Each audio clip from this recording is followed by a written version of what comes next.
Very good afternoon, my very senior and esteemed panel, organizers, Mr. Garg, learned audience, industry and government officials, media and others in the room.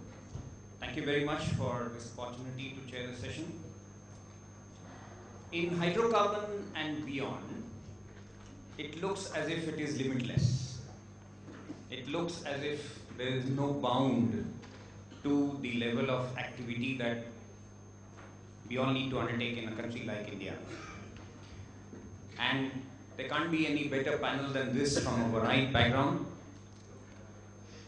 to speak to us, to take questions from us, and to let us know as to, from their perspective, what is it that we wait for the next thing to happen. And before we move on to the session, I wish to share some initial thoughts, set the context, and then move on to each of our panelists one by one, have their view on board. I have some questions for them from the context of what's currently happening in India. We will also be very happy to take questions from the audience, and then we'll close the session. In this 1 hour 15 minutes to about 1 hour 30 minutes time, I would set the objective of the panel to set an agenda for hydrocarbon and beyond hydrocarbon energy needs requirement from the Indian economic context. So just to simplify some of the things, if I may paint a picture which has been in evaluation for the last about 4 or 5 years. Energy economists in India in different forms have analyzed, projected, forecasted demand of energy.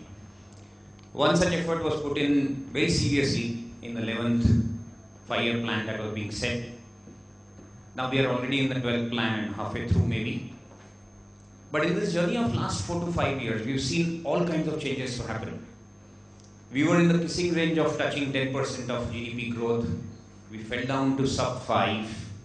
We're now rising again, and at every time we feel we are at the crossroads.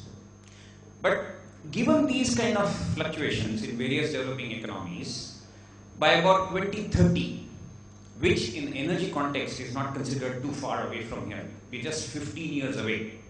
And why I say that these things are not very far away from us is because any major good policy change made in the energy sector starts to have an impact somewhere in the 7th, 10th, or maybe even beyond years.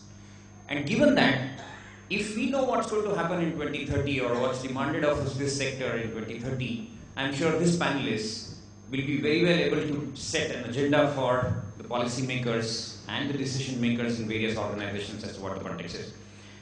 And the picture that I can paint in front of you isn't very rosy.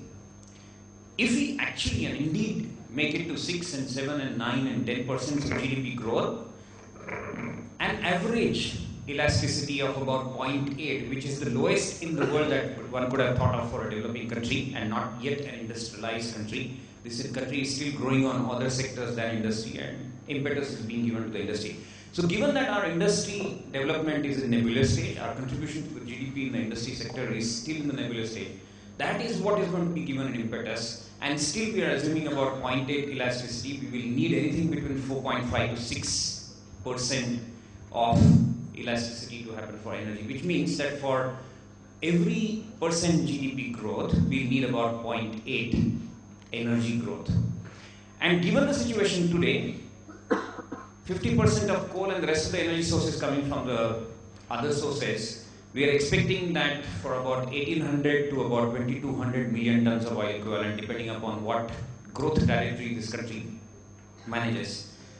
We are somewhere around 500. So we are expecting about 4 times growth, expectation from the economy for the energy sector to grow. And we are already starting to hear Internet of Things. People are saying that about 15 years from here, energy will become free of cost. It will be available at marginal cost. Despite all this, the demand for energy is going to be somewhere in the range of 1800 to 2200 million tons of oil equivalent.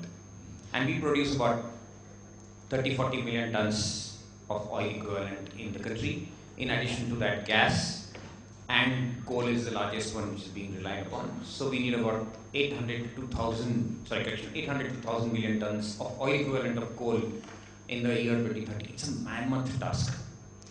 Given this, there are some positive steps already being done. The air is becoming more futile, productive. The hope of people are raising.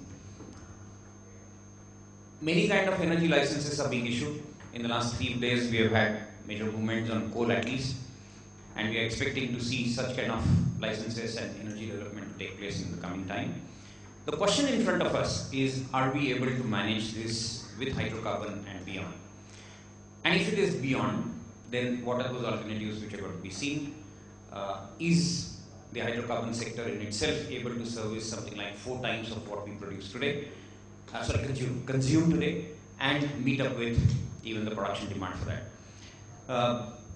With this opening remark, may I seek about 4 to 5 minutes of intervention from each of the panelists, and let us know from their backgrounds as to what is their perspective about how to meet our energy needs for the next 15 years, and will the energy sector be the cause for growth of economy, or will the economy be the cause for growth of energy sector?